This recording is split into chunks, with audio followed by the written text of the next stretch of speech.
नमस्कारम भारत, आप सभी लोगों का स्वागत है मेरे चैनल पांडे प्रोडक्शन पर सनातन जागृति प्रोग्राम में।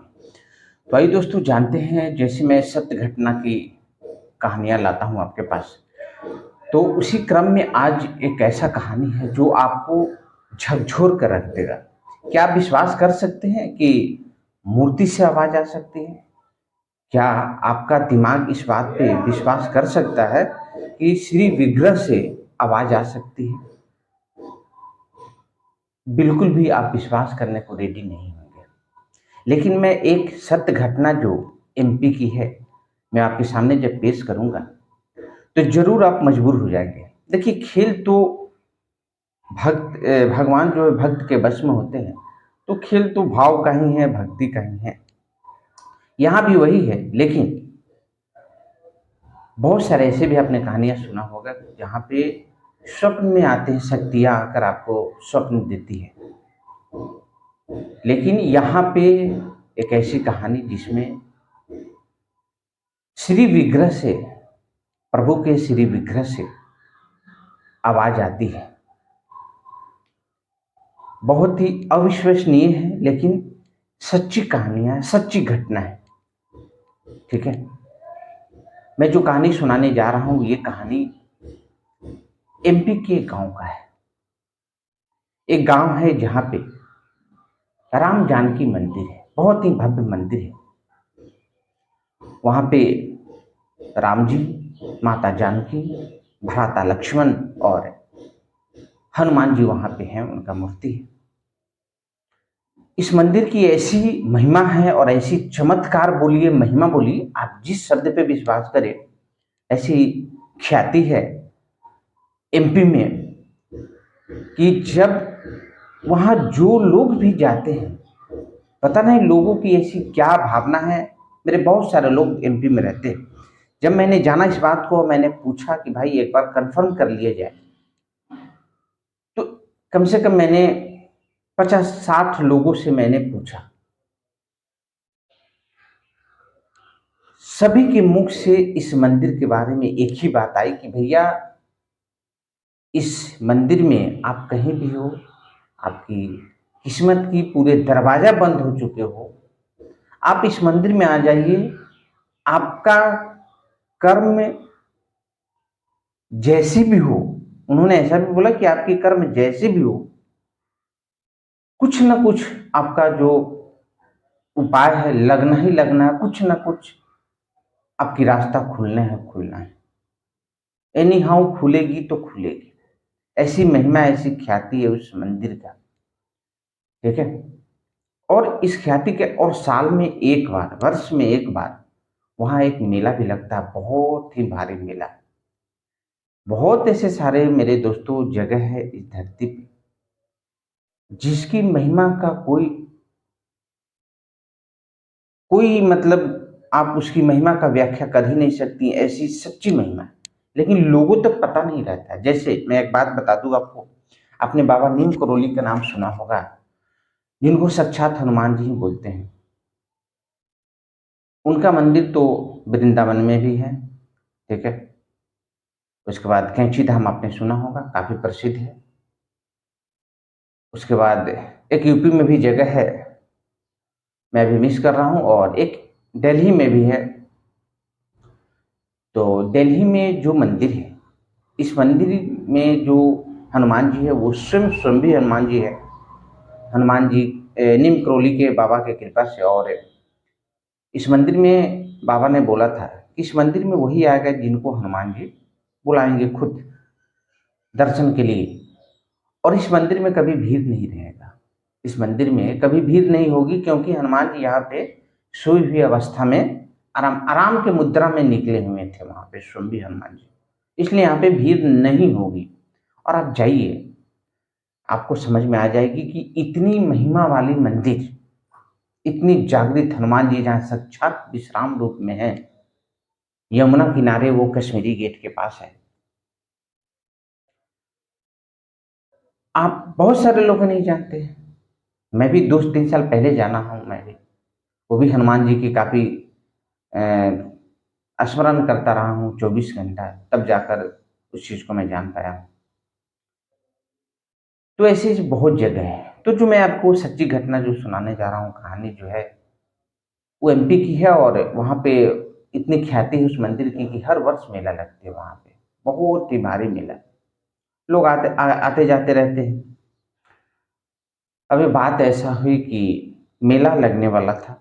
मेला लगने से पहले पंडित जी जो थे, इस मंदिर के जो मुख्य पुजारी, उनके पास एक भक्त आया, और कुछ लोग आई भी, आई आया दोनों, मतलब मेल फीमेल दोनों।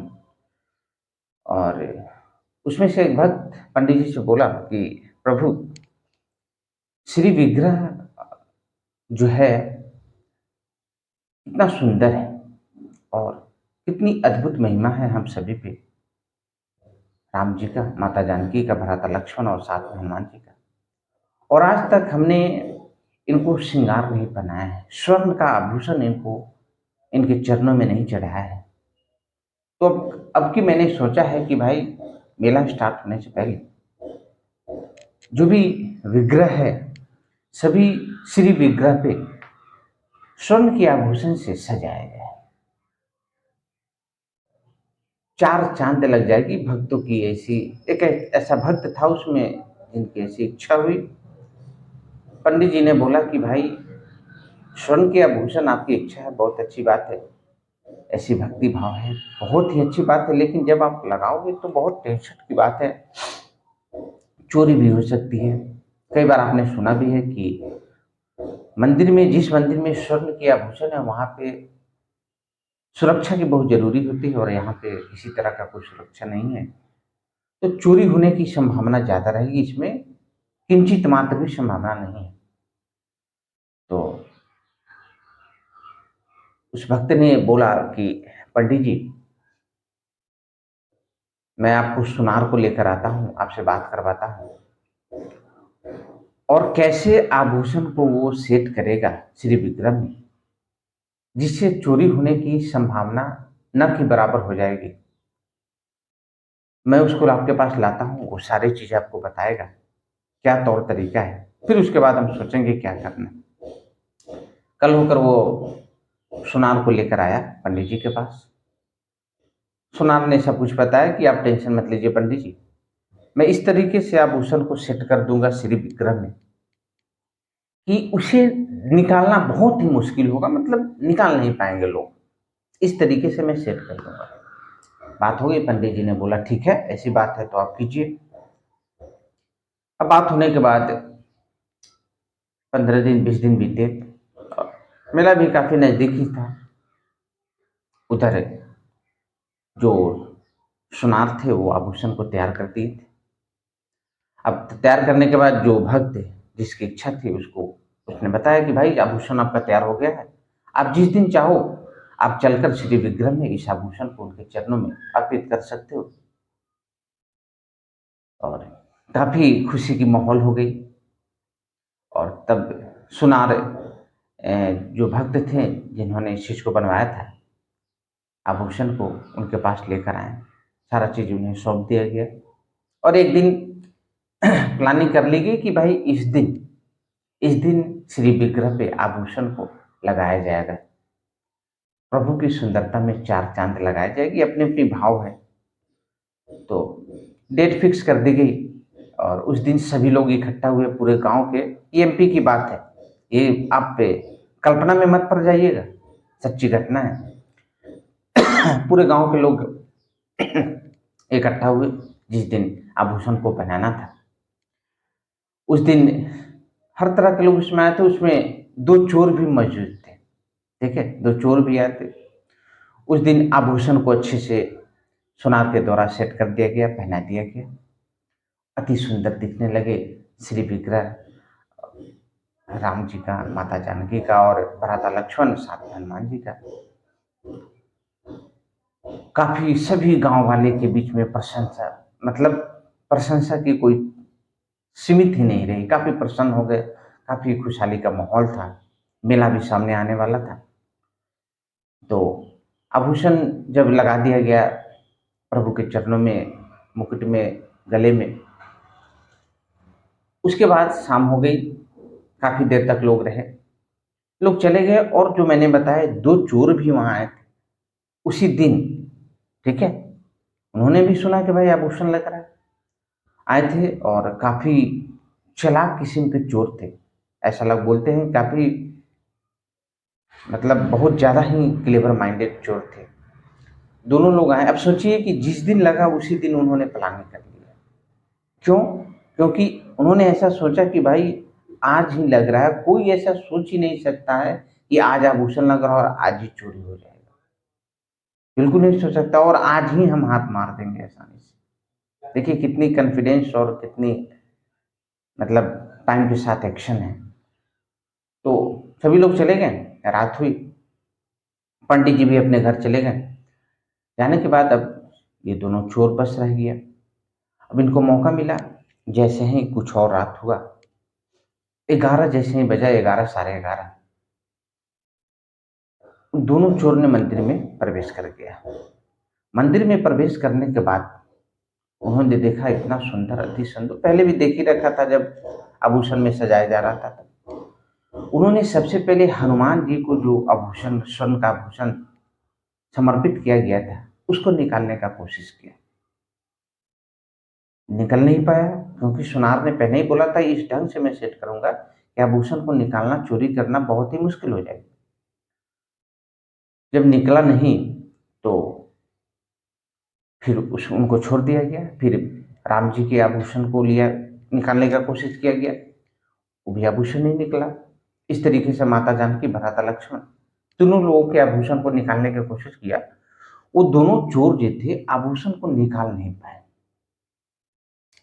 ये करने में उनको लगभग 45 मिनट के आसपास टाइम लग गया होगा। ये होने के बाद उन्होंने सोचा कि भाई आभूषण तो निकल नहीं रहा है, यदि हम लोग ज्यादा लेट करेंगे तो हो सके हम चोरी नहीं कर पाएंगे, ठीक है?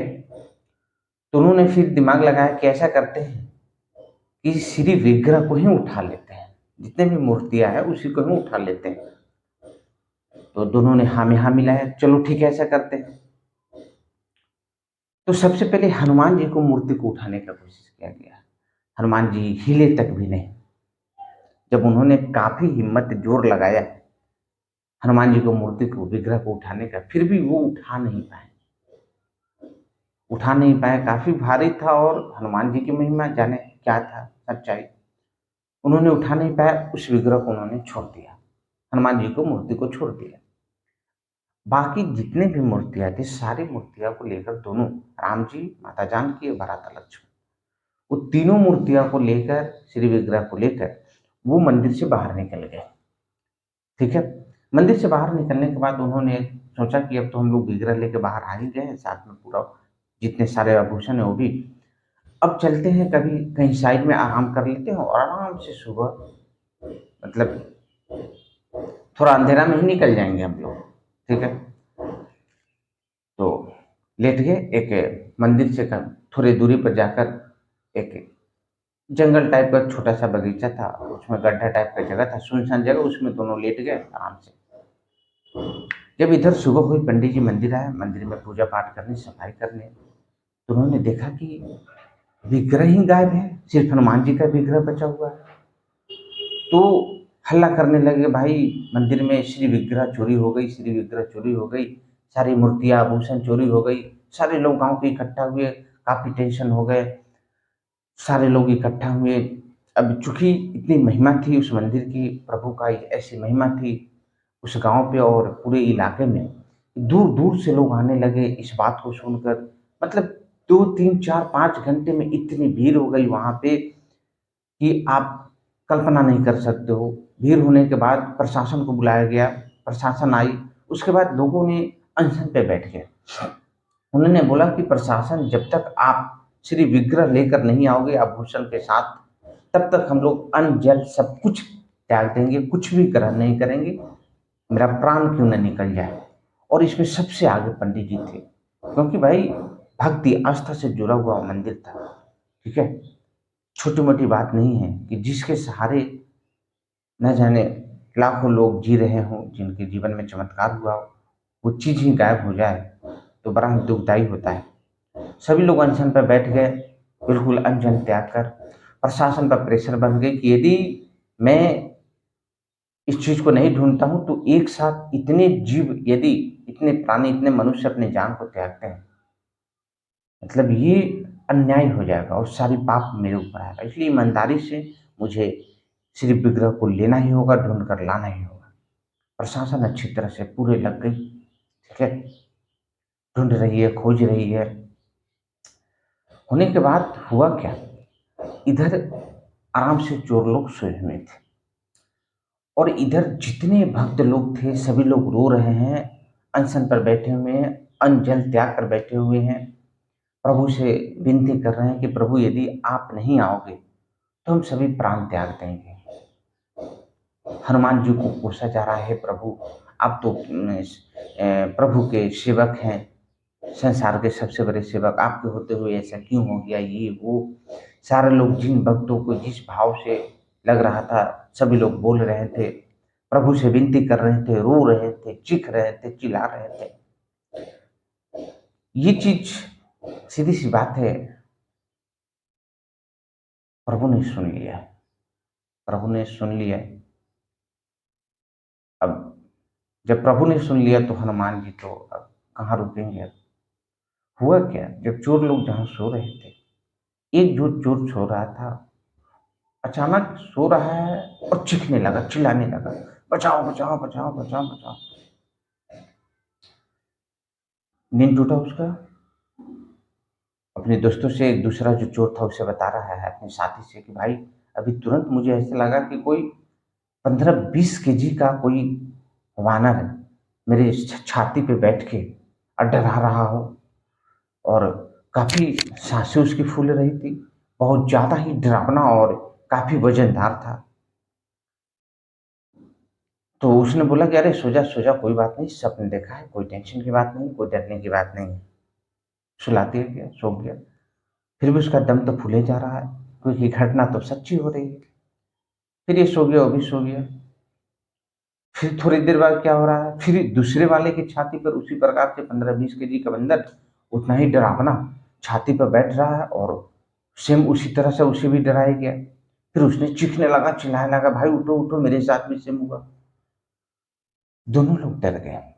उन दोनों के मन में आया है विचार कि शायद हनुमान जी का ही ये लीला है।